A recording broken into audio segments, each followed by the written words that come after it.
top of the hour, and I'd like to formally welcome everyone to our last of our webinars for this year, which is the call center of the future, which I think is always a fascinating area to look at. And we've got two fabulous speakers on the topic. We've got some new research in from Nicola Millard. Nicola, welcome. Hello. And this is a topic you talk about a lot, but today we're going to be looking at the future of work and where the contact center fits in.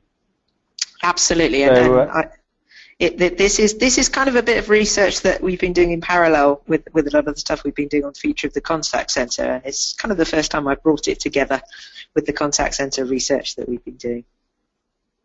So you saw it first on Call Center Helper, which is great. I'm always find your talks very stimulating, Nicola, which is great. We're going to be doing pressure, then.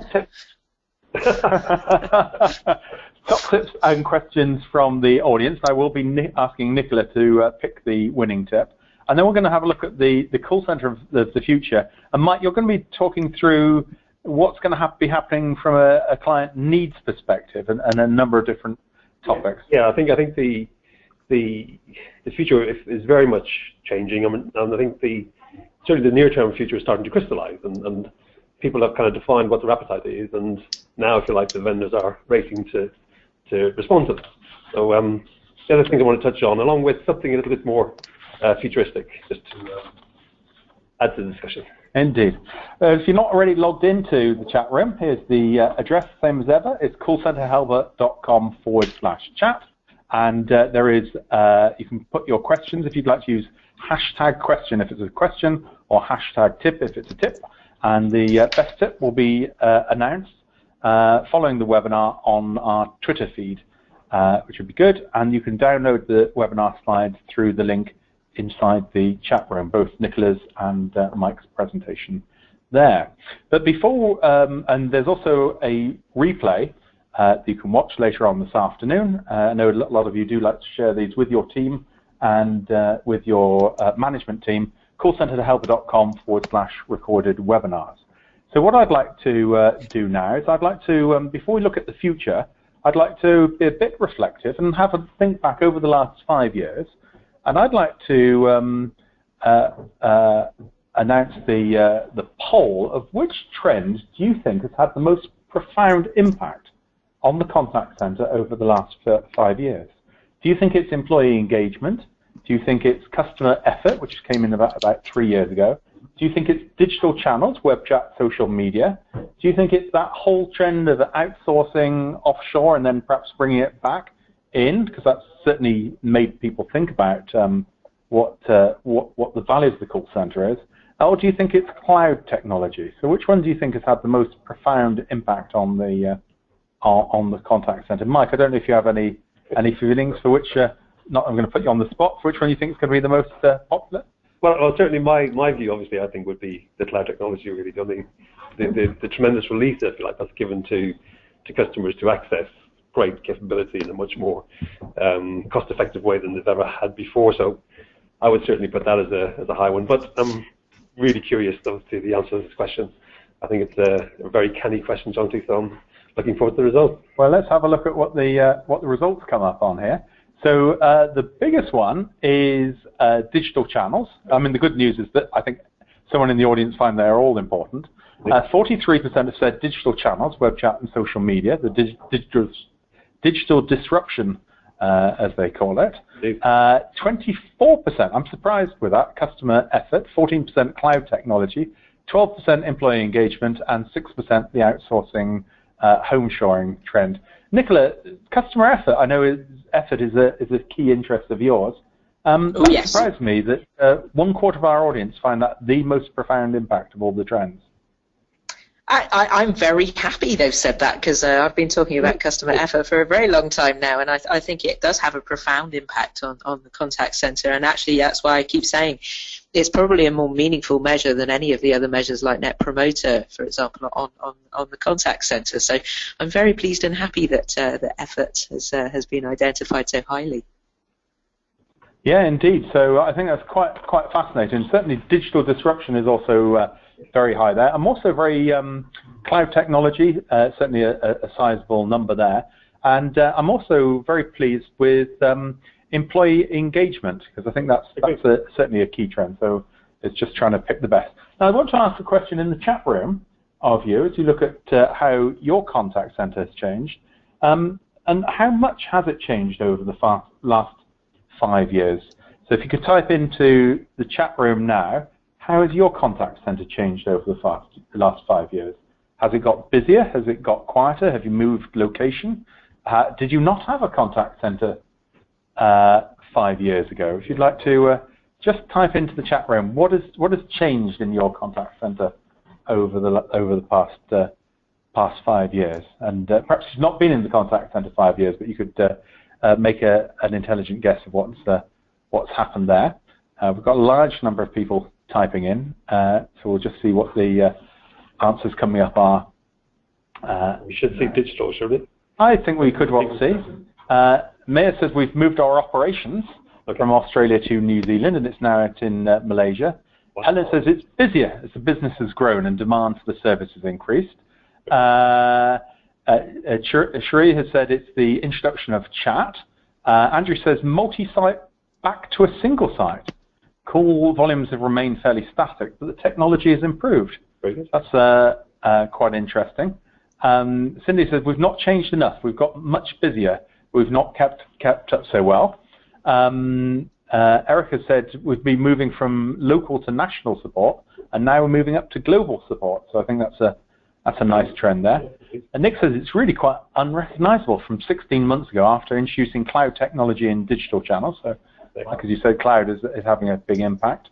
Darren said it hasn't changed much over the last 5 years, apart from being busier, which is why he's here on today's webinar. Reginald also said, busy, we're employing more people with the growth of the company. Kieran said, unfortunately, not a lot. Mark said, competition to improve quality staff has improved. More contact center employers in the Manchester area, which is where you are, Nicola, now. Absolutely. Activity levels have increased, says Carol. Jade also says multi-site operations condensed into a single new site, as well as the introduction of social media. Nicola, I found that quite interesting. That's a couple of people who've said we've gone from multi-site to single site, and yet the technology almost enables the opposite. I keep saying that it's not necessarily technology that's driving this. A lot of it's to do with culture, and I will talk a little bit about that dilemma in the future of work piece I'm about to talk about. So, yeah. Okay, well, that's probably a cue then to hand across to you, Nicola, and where you can talk us through some of the trends that are impacting the world of work. So we'll just get your slides up on the screen. And Nicola, if you'd like to take us through your thoughts. Thank you, Jonty. So normally, I think the previous webinar we did on the future of the contact center, I talked through the piece of research that we've done specifically on the future of the contact center called Super Agent 2020. So I thought I wouldn't repeat that today. And actually, given that I have been running a sort of parallel program, so for those of you who don't know me, where have you been? So I'm part of BT's Global Innovation team. My responsibility largely is to do research on trends. And obviously, the customer has been a very big piece of research for me for many years. But actually, I've also been doing quite a lot on the flip side, so the employee, and in particular, working with a number of our university partners, in particular MIT, Massachusetts Institute of Technology, where we have a lab, and Cambridge University, and also, until relatively recently, the likes of London Business School, actually trying to look at the future world of work, so broader than the contact centre, and look at some of the themes that are actually sort of shaping how work is changing. So what I thought I'd do today is we have identified, actually, it's 6 trends that are shaping the future world of work. I'm going to pick on 3 of these trends today. So if we can go to the first slide, please. So I'm going to look at three of these trends. I keep saying that remarkably these trends all seem to begin with the letter D. So if you like Sesame Street, this session probably comes at you by the letter D, and possibly the number 3 because there are 3 of them. So I'm going to talk about 3 trends that we're seeing really impact on the future of world of work, and I'm going to try and reflect back. As I said, this is not normally done specifically on contact center, but since contact center is an obsession of mine, it's quite easy to sort of reflect back and see how these trends do impact on contact centers. So I'm going to talk about the rise of diversity in our workforce and how we start to embrace diversity. I'm going to talk about the death of Dilbert and how, as we were talking about earlier, do we actually virtualize or do we centralize? And then if we do, how do we use our physical spaces? So how is the contact center physically going to change into the future? And then the contentious one I'm going to talk about at the end is the rise of the droid. And obviously this is one that's got a fair amount of media coverage in the past 6 months around our robots going to eat our jobs. And obviously contact center is one of the most vulnerable in terms of the possibilities of automation. So I'm going to talk a little bit more about some of the research that's been going on in that area too. So let's start on diversity. You can already see the slide on diversity. We've got an interesting world of work at the moment because for the first time ever, actually, we have 5 generations in the workforce. And this is kind of being driven by 2 trends. So one is longevity, which is a nice trend, actually. We're living longer. Now, some people, certainly some futurologists, are forecasting the death of death at some point, but I'm not sure that's a pleasant thing, mainly because death may die, but taxes probably are still going to be around. So I think one of the things that we're finding already is that people are choosing to work longer. So a baby born today actually probably could realistically expect to live to 120. Some people have pushed that figure upwards. Depressingly, the HSBC last year estimated that on average our retirement savings will only last us 18 years. So the first rather cheery thought is we're going to be working a lot longer. And one of the challenges there is, okay, that's actually brilliant because we're going to retain a lot of expertise in our workforce. But if I'm working into my 80s, I'm probably not going to want to work a 60-hour week. I am probably not going to want to commute. What I am going to want to do is to provide my expertise and hopefully provide my expertise to help customers. So I think the first thing, and we're already seeing this being embraced by some aspects of the contact center industry around, let's start to recruit older. There are various things, advantages that gives us, access to a very knowledgeable workforce, often a workforce that has grown up delivering customer service, a workforce that can work maybe slightly antisocial hours because maybe they're juggling responsibilities, or as I said, don't want to work a 9 to 5, just want some income. So we're getting that sort of thing around how do we start to engage a very knowledgeable, expert, older workforce. On the flip side of that, of course, we've also got those lovely Generation Zs coming into the workforce who I keep saying if you really want to see the future world of work, just watch a 14-year-old play Minecraft, for example, and look at the kind of complex behaviours. I mean, that's a really inventive, innovative game. They're working on tasks that require innovation and creativity. They're involving lots of people in that. They're using multiple channels to talk to people. So, I mean, some aspects of that we're probably going to want to bring into the workforce, and actually things like the collaboration behaviours that we're seeing with those guys in those massive multiplayer games. Those are the kind of skill sets that we probably want in our workforce. The dilemma, of course, is we have 5 generations at work, and if we move on to the next slide, I think one of the issues, certainly internally, we're finding with the employees who are, broad generational if we have a broad generational range of people at work, actually one of the problems is that we tend to fragment, and particularly think people's attitude to work, people's life stage, certainly people's attitudes to technology we kind of grow up. Our attitudes to technology are shaped by the technologies we grow up with. So you get different people being differently comfortable, I guess, with technologies. For example, social media. Typically, you're looking at a younger audience living their lives on social media, living their lives on chat, whereas an older An older employee probably doesn't, is more familiar with email. Actually what you want as a leader, and a lot of this has got real challenges for leadership, is how do we bring these generations together, because otherwise we're just going to get clumps of people talking on different media and never talking to each other. A lot of this is around attitude change, a lot of it's around knowledge sharing as well, and knowledge sharing is becoming increasingly an interesting one, because you want people to share knowledge, but actually generations tend to have different attitudes towards knowledge sharing as well. And I would draw a line at around the age of 35. I'm on the wrong side of that line, by the way. But when I was at school, collaboration was largely called, well, cheating, to be honest. And I didn't really have the tools to collaborate either, so social media didn't exist. So we're getting this generation who kind of get sharing, coming into cultures that aren't necessarily geared towards rewarding collaboration and sharing, and certainly that's why we tend to see a lot of enterprise knowledge management and social media, enterprise social media applications fail, because we haven't put the cultural piece in as well as the technology. So I think diversity is an interesting one, and how do we start to embrace that diverse workforce in the contact centres? An intriguing one. I think, Jonty, you've got a poll now.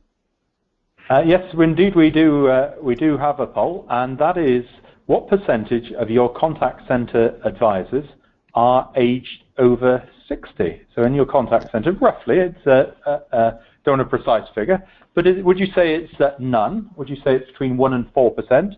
Would you say between 5% and 9%? Would you say 10 to 24%? Or if you could really embrace older workers, and do you have 25% or more? So, Nicola, I don't know if you've got any figures for what percentage of workers in the workplace are over 60. Is it probably must be about 10 to 15%, I thought? It's quite a large number, because we've got the baby boom generation still there, so there's a lot of them. But obviously, gradually, when they can afford it, they're retiring. To be honest, the baby boom generation are the lucky ones. They're going to be able to afford to retire in their 60s, whereas a lot of the rest of us are going to be working a lot older. But we have another boom generation coming in, so the Zs are pretty big as well. Well, here are the results, and I think it points to a rather less than diverse workforce. 38% of our contact centres have no employees no advisors over 60. 44% probably have between 1% and 4%. Then we've got perhaps a rather more enlightened group of 14% who've got between 5% and 9%, and we've got 2% of our audience have more than 25%. So I don't know if that's a specialist environment. So be interesting if anyone's got any experience of working with older advisors, whether you find there's any strengths or weaknesses there. If you'd like to pop those into the chat room. So some quite fascinating results there. Back to you, Nicola. Yeah, and to be honest, it doesn't surprise me, because I think as an industry we often do recruit young, and I think this links into the second trend I want to deal with, which I call the death of Dilbert. He's not dead, by the way. I would never try and kill Dilbert, but those of you who are fans of the Dilbert cartoon will know that he is a cubicle dweller. So he sits in a little cubicle in an open plan office. And this is one of the intriguing ones. I'm actually sitting in a customer building at the moment that has been completely redesigned, because we are starting to think about our office spaces in a very different way. And that's partially because technology has untethered us. So a lot of the stuff that we've been doing in this particular space is, do we need to be tethered to a desk anymore? And certainly still working with contact centres, you do see people getting up and stretching. Certainly there's a lot of talk about sitting being the new smoking at the moment. Is it healthy for us to be tethered to a desk 8 hours a day? Actually, it is quite nice to walk around or change position or choose where we work. And actually what you can see on the screen there are some rather intriguing visualizations that we did actually back in the 1990s in BT, when we were trying to rethink the contact center. And I think we were slightly ahead of our time in terms of trying to sort of visualize the environment where potentially you could work a little bit more flexibly. So if you're coming into a contact center, could you choose to work from a sort of a more standing type desk, or do you want to work from some nice comfy furniture? Do you want to be given choice?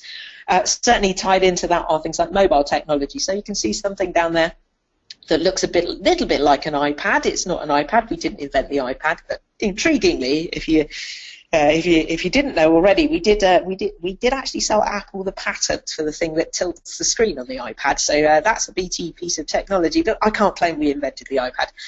Certainly, we're looking at becoming much more wireless, embedding knowledge into the environment, so having knowledge into walls and ceilings and floors. And even then, we were looking at video spaces. How could we start to incorporate video into the contact center? I think we were slightly maybe ahead of our time on some of that thinking, because if we go to the next slide, the only contact center I have found to date, anyway, that looks even vaguely like those visualizations is actually the Airbnb one. That Martin Hill Wilson actually pointed me towards that particular one, and I think it's somebody did comment the other day. Well, they've only got three advisors. I think they've probably got more than that, but I think it's a reflection of the fact that actually the contact center itself is starting to change, because we're not just dealing with the phone anymore, for a start. And we're dealing with multiple digital channels. We might be doing chat, we might do video, we might do social media, and actually all of those things have slightly different demands in terms of the environment we work in. So obviously the phone environment, acoustics tend to come in really highly.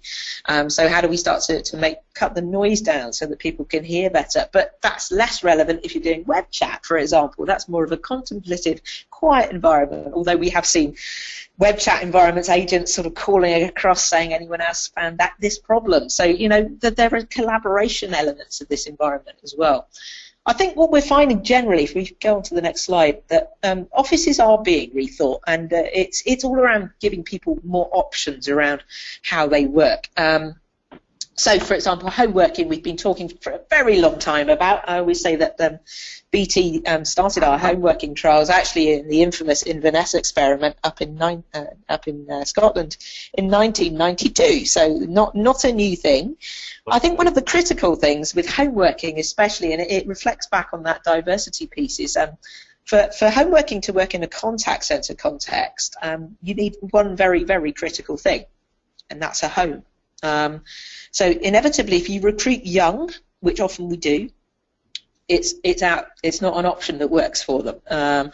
But if we start to recruit a slightly more older and more diverse workforce who maybe have, they could work split shifts, they can work from home, they have a home, they have an appropriate environment, that works very well. So if we shift, into a slightly more diverse workforce, it could work very well. Then we've got sort of the rise of the activity-based working office, where people are given more options as to where and how they work. And actually, offices are becoming much more collaboration tools. So we're social creatures. So how do we actually start to design offices that not only support the activities that we're doing in them, and we can move around potentially depending on the activity that we are doing, whether it's quiet or noisy or collaborative or not. So Google, Facebook, that kind of office is famous for offering that kind of choice. And then we're getting this middle piece, and particularly when I work with contact center environments like banks, for example, where security is a very, very big consideration, where maybe the centralized contact center is difficult. And I keep saying, if we look at how the contact center evolved in its history, the reason we have a centralized contact center frequently was that we had a massive switch sitting in the middle of the contact center, and we needed to co-locate people with that switch. Now the switch has gone up into the cloud often, and actually having those big contact centers don't necessarily work so well. So we're getting an increase of things like hub-based contact centers. I also call them coffices, where you do get the social interaction, but it's not necessarily a dedicated contact center. So it could be, in the bank's case, it could be a bank branch. In a retailer's case, it could be a retail store. It could be an office somewhere with a locked door where there are people around. So you get the socialization piece, you get the security piece, but it's not a centralized contact center. And I think this is the dilemma. Actually, technology will already offer us this. A lot of it's around the culture piece, and certainly in the Super Agent 2020 stuff. A lot of the backlash from call center managers around the virtualization was they find it harder to manage people they don't see. That's true, but how do we offer a much more virtualized situation? And actually in the contact center, a lot of people sort of ask, well, if I can't see them, how do I know they're working? In the contact center, you can see them because they're on the switch, frankly, so that's not an excuse to virtualize. Yep. So I think we're looking at different options here, and certainly the future world of work, I think, offers choice, because if you've got a diverse workforce, one size does not fit all. So I think we've got another poll, have we not, John T? Yes, we do indeed, and the poll question we're going to ask is what percentage of your contact center advisors are home workers? Is it so let's just pop the poll up. Is it 0%? Is it 1 to 4%, 5 to 9%, 10 to 24%, or 25% of workers or more? While you're putting that in, we've had some feedback on the older workers. Amanda has said in our contact center, older workers tend to be more patient with customers, which I think is sort of a great virtue. And some interesting feedback from Nerys. Hi, Nerys. I worked in a team where all of the advisors were over 60, as that was representative of the customer base. And the one thing that she found was there were very low levels of sickness and attrition. So both in advance, in addition to all the knowledge that come and experience, there's more patience and less attrition. So let's have a look at what percentage are home workers. So just close the poll here, put the results up on the screen. Well, 68% of contact centers have no home workers. What's interesting, that means then there's 32% are using home working now, which is interesting. About 15% have between 1 and 4%, so that's perhaps the occasional home worker. 8% have got between 5 and 9%. 3% have got between 10 and 24% of home workers, and 5% have 25% or more of their organisation. So I think that's Nicola, quite an interesting to see that home working is becoming much more, albeit on a limited scale, much more mainstream. Absolutely, and I'm very glad to hear that as well, because that's again something that we've been looking at for a very long time. But as I said, it tends to require a little bit of a shift in terms of who we recruit, because you do need a home-to-home work. Absolutely. Indeed.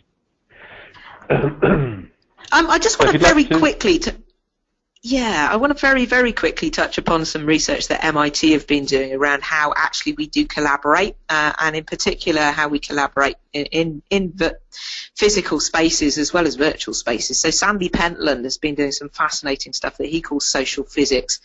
Now, he's actually done an experiment specifically with contact centers. Now, social physics is all about trying to look at who interacts with who. It's a big data piece, basically, and he fitted people with RFID tags and started to look at who they interacted with in the physical space. He's also looking at extending that out into the digital space. And what we're trying to learn about here is using big data to effectively understand how we collaborate. Now, intriguingly enough, I keep saying that collaboration requires a very critical thing. I call it social glue, and actually social glue is very easy to achieve in a physical space. So when we have a physical contact center, it's quite interesting. Frequently, we don't take teams off for a tea break. We take 1 or 2 people off. And that's obviously because we think people are, it's a productivity thing. Interestingly, Sandy did some experiments with a contact center in the US, and he suggested that using the social physics piece, looking at productivity in contact center, that they basically took a whole team off for a tea break, so a 10-minute break with the whole team, and looked at the effect on productivity. And intriguingly, this social glue piece, just sitting having a cup of coffee together, actually improved productivity. And they reckoned actually as a result of the experiment, they had productivity gains worth around $15 million a year because of that. So how can we start to construct collaboration in a slightly different way? How do we get our teams to collaborate better together? And increasingly, if we're virtualizing, how do we build in that social glue piece? Because it does seem to be very relevant for productivity. So that's pretty much it for Dilbert. The final one I'm going to cover. Quite a key point, though, Nicola, that because we all too often within our teams tend to say, right, within the team, we'll send 1 or 2 people off at any one time. Yeah. And I know a lot of people have challenges because Jenny likes to sit next to Penny and have lunch together, and that can be a sort of challenge. But I've never really thought of actually why don't we send one whole team off together because they'll become more productive. So I think that's a sort of key learning that that I think I'll take away. I really like that one. Yeah, and I think it's a gut feeling. Teams that talk to each other tend to have stronger bonds and stronger ties, and also, that sort of social support piece that's very important in the contact center for teams, and is very important for that team environment. So I think the challenge then is, how do you do that virtually if you've got agents all over the place? And it's achievable, but you've got to use collaboration tools, obviously. I could spend hours just on that one, and I know I don't have hours, so I'm gonna round off with the rise of the Droid and how automation is starting to impact on the contact center, and frankly, it's already impacting. So this is actually a graph from the Autonomous Customer, which is a piece of research, again, I believe I covered in a webinar in the past, just looking at the sort of effect of self-service on our call volumes, and what we're typically finding. This graph is basically telling us call volumes are going down on a lot of the traditional channels, so people are calling less, but what we're typically finding is call volumes are going down, but call handling times are going up. So self-service is taking on a lot of the simple stuff, certainly onto the phone channel. We're starting to get this kind of impact of 61% are saying by the time I call you, it's complex or it's emotive because I do the simple stuff online. So it's not the robots that are necessarily taking over at the moment. It's the fact that we're shifting people onto self-service. That is having a huge impact onto the contact center in terms of reducing our call volumes, but actually increasing our talk times because we're getting the complex stuff. And that's brilliant, because I think one of the things that we're finding in terms of this rise of automation is it starts to allocate things that machines are good at and then things that humans are good at. So machines are doing it good at routine transactional stuff. They're good at following a flow chart. Humans are very good at innovation and creativity and calming people down and empathy and negotiation. So I think that's one of the clues as we get into the rise of the Droid. We go on to the next slide. We're getting this incredible sophistication starting to come through. AI, to be perfectly honest, is the big one, I think, for the contact center. And we've been looking at, for example, Watson, IBM's AI system. Now, that can have a conversation with a customer about something where there is a flowchart, where there is a script, where they can pattern match. And actually, one of the things that we're finding with AI at the moment is it's really good at pattern matching. It's really good at learning, and AI, certainly in just the past 2 years, has come on leaps and bounds. It's really weird for me to be back in this area because, again, in the 1990s, BT deployed one of the first ever expert systems into a contact center, but it was pretty much a dumb expert system. These are not dumb. And we're even seeing these kind of systems coming down onto our phones. So Siri and Google Now and Cortana and Facebook M are all starting to exploit more sophisticated AI to start to have conversations with customers. So certainly if we look at Watson, for example, at the moment, IBM claim that Watson can out-diagnose a GP. How does it do that? Well, they feed it loads of medical knowledge within a certain area so that it knows absolutely, it can read absolutely everything. It can look at, symptoms versus solutions. It can actually offer a doctor, for example, a very skilled person, some support in terms of diagnostics, but it can't do what doctors do. It can't do caring. It can't do empathy. It can't do creativity. So it's acting as a support for a doctor. And I think we're starting to see very similar things coming into the contact center. So we're seeing AI start to take on conversations. So the sort of initial web chat type environments, potentially on voice as well. It's taking an initial conversation and then potentially it's then going into a human advisor if it starts to get complex and emotive, because frankly that's what human advisors are good at doing. The trouble is we're starting to get this hollowing out effect, and to be honest, a lot of the discussion around what's the effect of technology on the workforce is the first jobs to go are the low-paid ones, and frankly the low-paid repetitive contact center work is starting to go already. What you're then starting to look at is these networks of experts. So actually speed dating the customer if they've got a complex problem with the right expert. Potentially, all they need is a browser and an internet connection to become an expert. But it's all about how do you transfer that expertise to the customer. So we're already starting to see that shift, I think, in the industry. We just nudge on 2 slides, please. This is actually some of the stuff we looked at for Super Agent 2020 and looked at this shift towards actually we probably need to recruit not just people who are good at reading scripts and don't engage their brain. We want people that can take on complex problems, that can actually stick the fork into the spaghetti of back-end process on behalf of the customer and actually start to solve things. Very knowledgeable about products and services, really good at taking on those problems, really good communicators across multiple channels.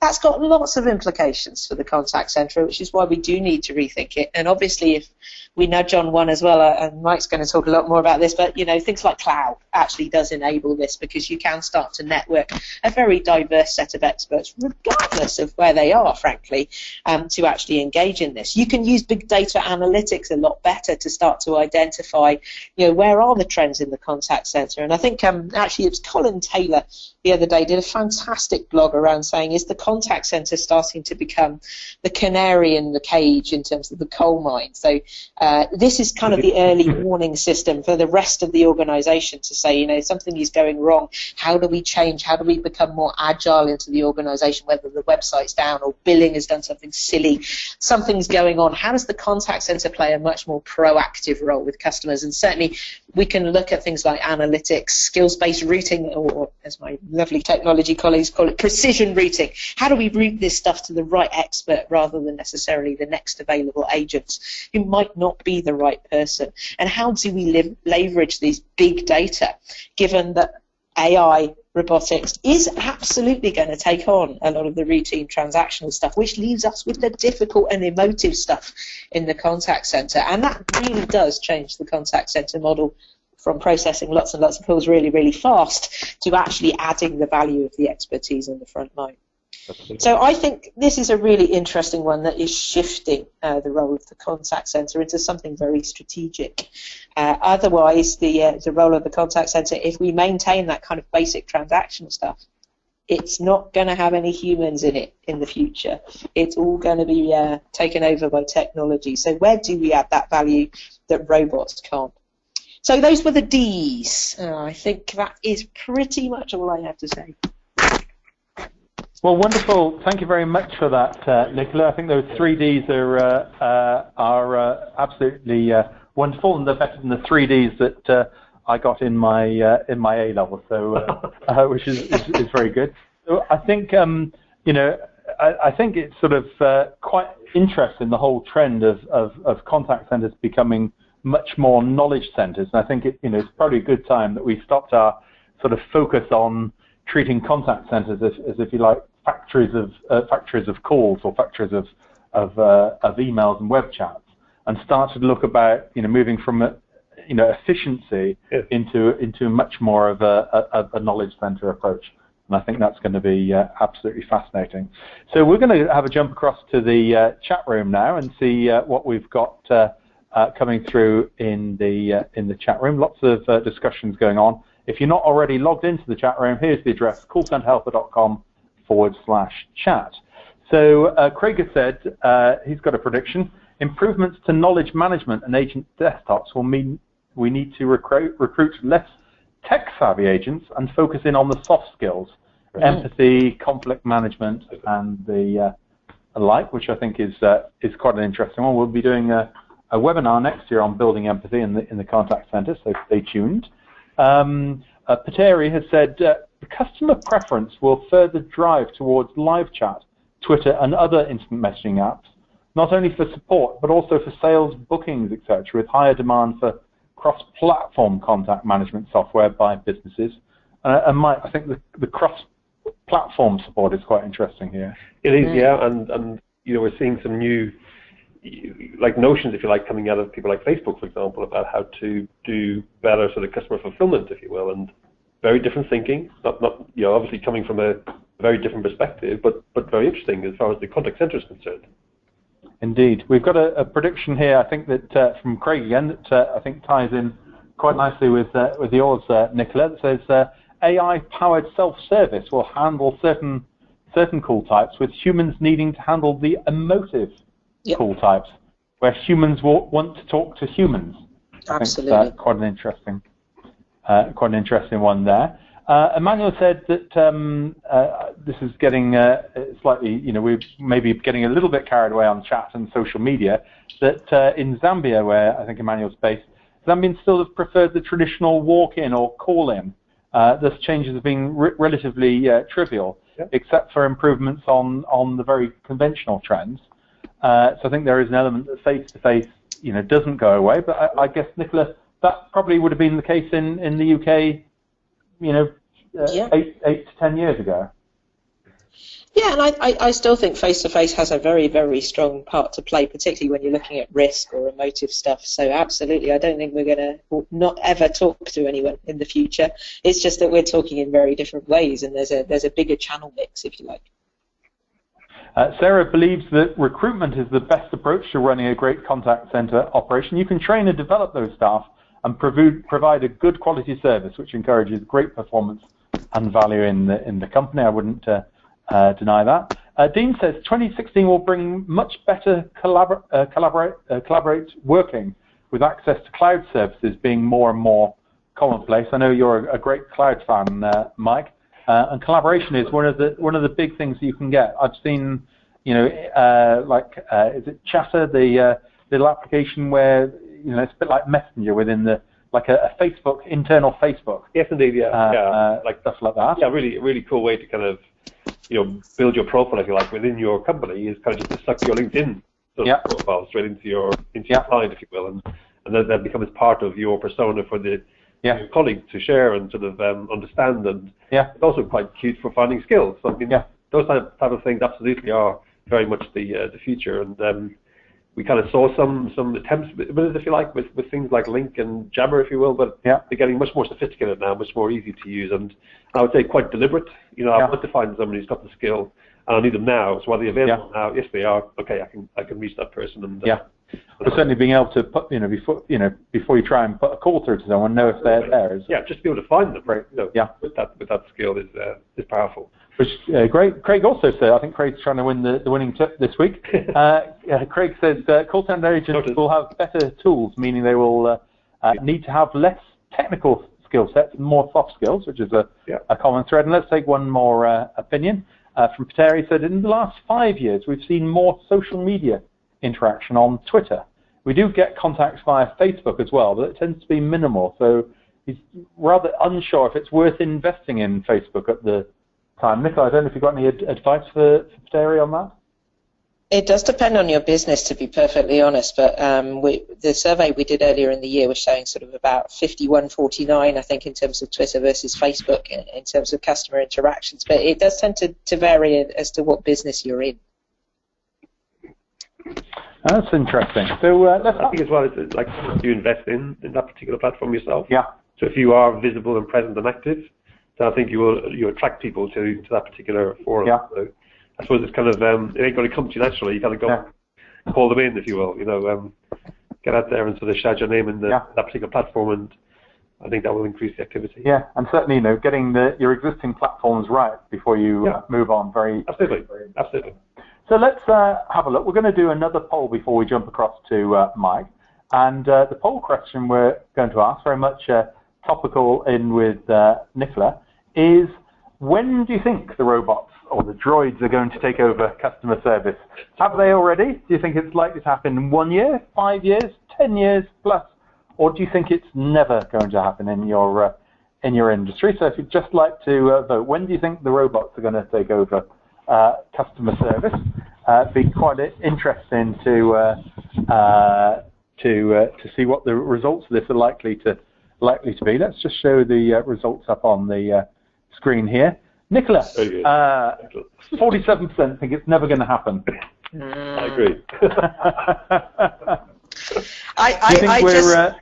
I think we might be deluded. To be honest, as I said, I've had a couple of AI demonstrations recently where the AI is taking a lot of the sort of transactional conversation out. If you've got a job where you are following a flowchart or a script, I think the robots will very easily take over. But absolutely right, the comments earlier, when it starts to get emotive, So I think there's probably going to be a blend of agent and AI, but I think AI will be playing an increasing part. I don't think it's robots necessarily on this particular occasion, but I do think increasingly intelligent technologies will start to take some of this stuff out. Yeah, and I think perhaps take over. I think there's like with all stuff, I think what we'll see is we'll see more functions automated. And I've got a question for the audience of which types of contacts do you think could be most easily automated in your organization? Do you think it's going to be for billing inquiries? Do you think it's going to be for customer service? Do you think it's balance updates? What areas of the contact center do you think are most likely to be automated? So while you're typing that in, good a chance now to hand across to Mike Murphy, and Mike will be able to share with us his thoughts in terms of the future needs in the contact center, and particularly the way that technology is likely to develop. So, Mike, perhaps if you'd like to share your thoughts with. Thank you, John T. And I really enjoyed your presentation. Nicola, was really cool stuff in there. And I think our industry is in for 4, 5, 6 years of excitement, really. Yeah. And that's fantastic. But my sort of positioning really is more about, I suppose, how we see, if you will, the kind of future, shall we say, for our kind of roles, if you like, within the contact center. So I've kind of positioned it at that level, really, just to try and put a bit of, I suppose, clarity, really. So if we talk about the agent or the advisor in the future, what is it that's going to be important for them, and what would we as a vendor be expected to provide for them? It really has to become very, very intuitive and simple and easy and fast. And the kind of notion of having to learn how to respond to complex systems or multiple systems should absolutely be taken away. The idea of all interactions, whatever they are, however they get there, coming through on screen. Smart pop-ups, really, whether they be scripting or prompting, whether it be even just things around like the omni-channel notion. So what has this customer purchased recently? What have been our last touches with this customer over the last, let's say, 3 weeks, 4 weeks, that kind of thing. The kind of information that the advisor needs to be able to be immediately in step with the customers, with the expected customers' questions or concerns or the reason for them to actually reach out to the brand. So from that perspective, I think you're going to see a much cleaner sort of agent tool, and a kind of a tool that can sort of plug in very easily to CRM systems or knowledge systems, information systems, so that they can actually leverage each other very nicely. And then this idea of being able to quickly include colleagues. So this might be a case where as an advisor I need some help from a supervisor because I have a challenging customer or issue, if you like, on my hands. But in the same way, it could also be where I need to find that expert. And we kind of touched on that just now, John, with the idea of where can I find the person in my organization, instantly to actually bring them into my conversation with my customer and make that quite an elegant and simple and professional sort of engagement for the advisor and for the customer and for the experts themselves. So what we're really seeing, if you will, is that's becoming much more readily accessible, and with super sort of searching tools, being able to sort of quickly isolate who is the right person in that team, wherever they are, to be able to help me right now on this particular question. So certainly areas like that we kind of feel will be important and expected, I suppose, really from the agent advisor level.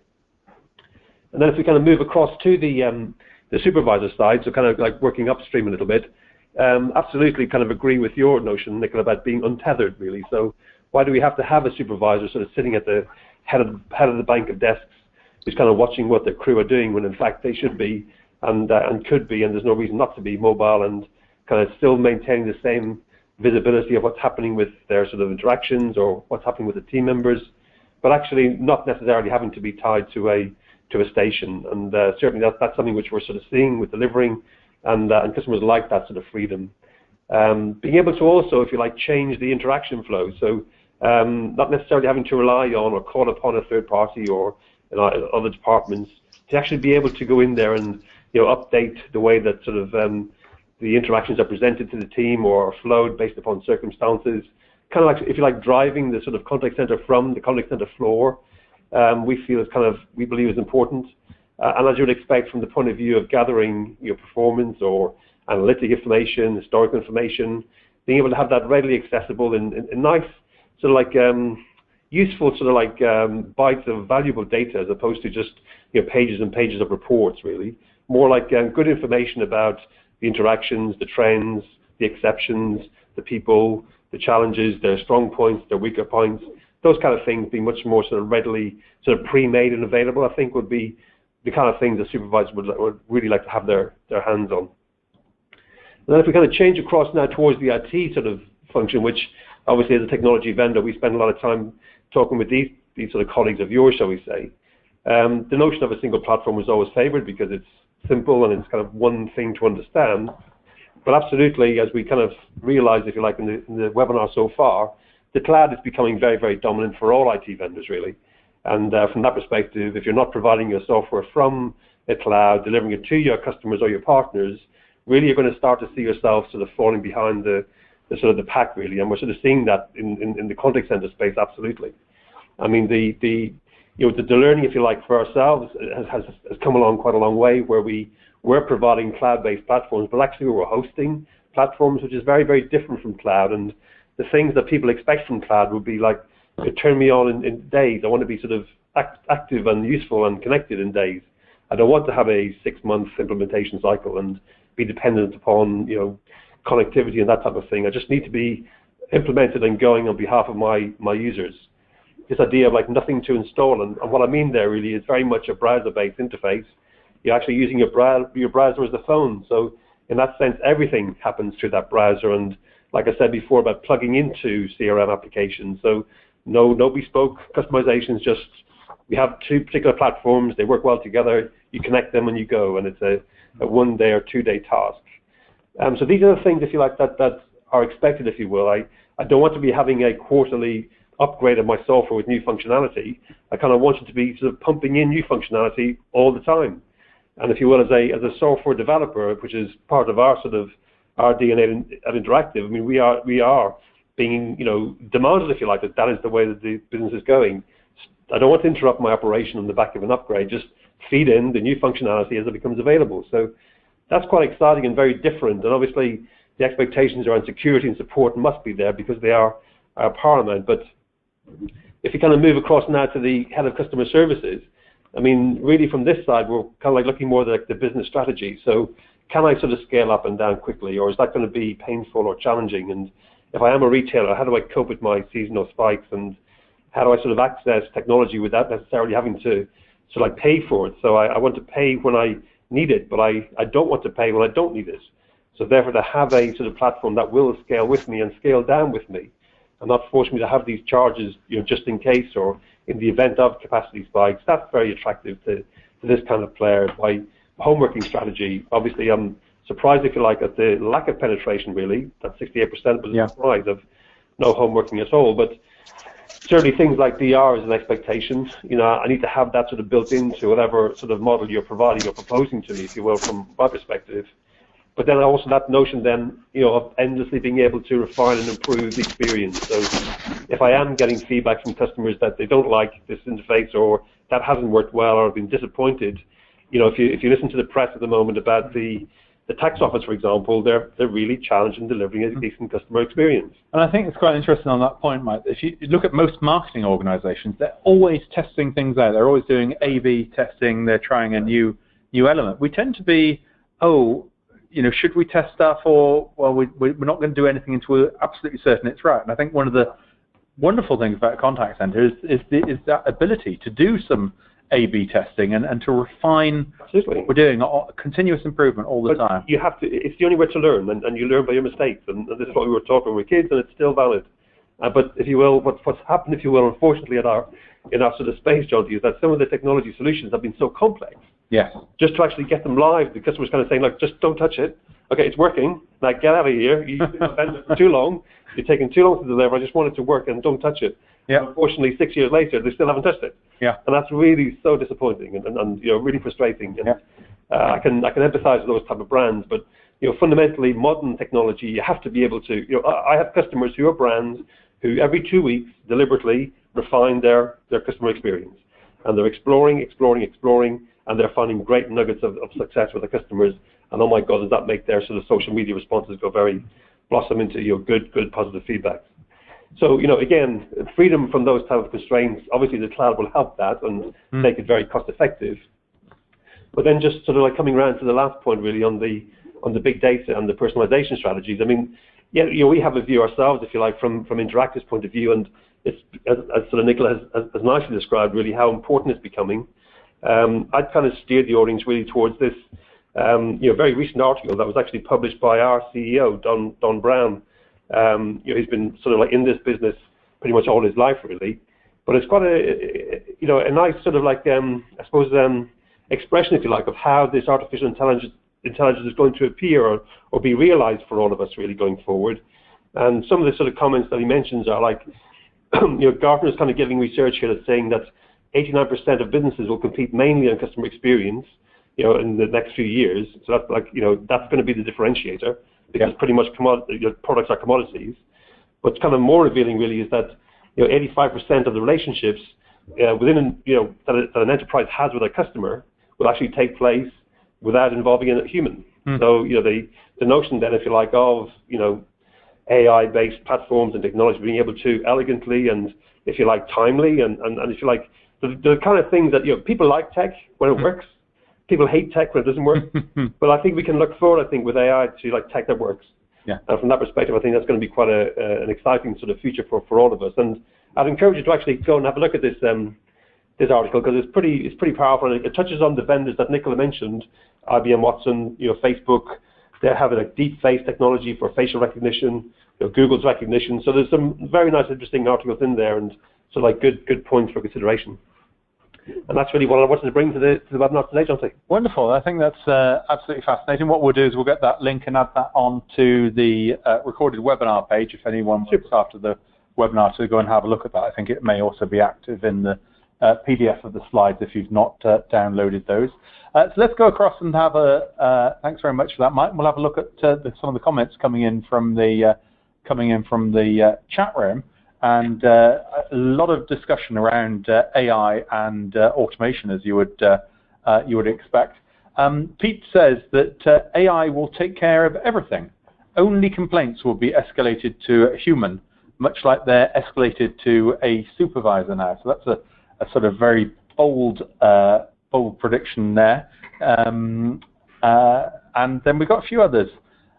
Craig says, well, call center agents handle the more complex problems today, and technology handles simple repetitive tasks. 5 years from now, machines will be better at handling the complex problems than humans. Nicola, do you agree with these two predictions? Possibly, yeah. I think if it's a complex problem that can be codified, absolutely, and can be learnt from, we are certainly looking at maybe not 5 years, but maybe a little bit longer. There is this obviously talk about singularity where machines become better at everything. That's not projected until middle of the 2030s at the moment, but certainly, yeah, if it's a codified problem that's it's things like medical diagnostics, which is complex, frankly. They're already out diagnosing a GP on that, so yeah, that does not surprise me. So I guess that's all tied in with pattern matching. Neris has got a word of caution. Before brands will try to go fully AI in the way they try to go offshore, but I suspect the public who will call because they want to talk to a human will pull the trend back, so there is a measure of both. I think there's maybe an element there of we might go in a bit gung-ho into it, and it's quite interesting. Cash machines are always the example of an automated function. We forget that cash machines were brought in to improve service, not to reduce cost. My son asked me, why is it the banks close at half 3? That means you've got to go there during. Why do they close at 5? You've got to go there during work hours. And I said that's why cash machines came in, so that you could actually get your money without having to take time off work. Yeah. So and the Neris is right. It's like it's customer power. If the customer's not satisfied, they'll take their business elsewhere, and that will dictate the priority of these types of engagements. So from that perspective, I think it's going to be a fun time ahead. So let's have a look at some of the other things that how automation is changing stuff. And Neil says our automation now handles between 20 to 25% of our calls. We found that agents are able to handle more complex issues and deal with them from start to finish. So I think, Nicola, that ties very well in with your view there. Sarah said Absolutely. agents are now using CRM and do not need the specialist skills so much to do the role. They're focused more on providing a positive customer experience, that's the point you made, Mike, rather than being a sort of knowledge base on the systems. That's quite an interesting one, because that's, in my mind, slightly counterproductive, because you have the knowledge base, but I would have thought that the role would have become more knowledgeable for the advisor. Yeah, I suppose where the platform now is maybe providing the information readily and quickly and easily, whereas before you kind of had to go and know where to go and get the information to solve the problem perhaps, or how to sort of make shortcuts in actually resolving things. Where for customers, they tend to become much more like workflowed into CRM systems, and there's no kind of workarounds. There is only the one interface, maybe. I don't know. Yeah. Just, maybe. And we've got one final audience opinion, which is from Cindy, who says, because of the introduction of different channels, our agents are taking calls and getting complex issues more consistently as easier issues are handled via other channels. I think, that, Nicola, that ties in quite nicely with your experience you found. I think the phone channel is very good at tackling complex and emotive issues. I think we're finding that, certainly. It's the last resort, isn't it? Well, wonderful. We are unfortunately out of time. We've reached the top of the hour. So if in the chat room you could type in 1 or 2 words, what did you like best about the webinar today, if you could do that. You can watch the replay and get access to all of the slides, callcenterhelp.com/recorded webinars. So I'd just like to say thank you very much to our 2 speakers. Nicola and Millard, thank you for dialing in from Manchester to join us today. It's a pleasure, no problem. Thank you, and if you could, I'll call you in a minute, and we can, if you could pick the winning tip. And Mike, thank you again for joining us today. We're going to be back in the beginning of January, and thanks to everyone in the audience for joining. Thank you. Bye-bye.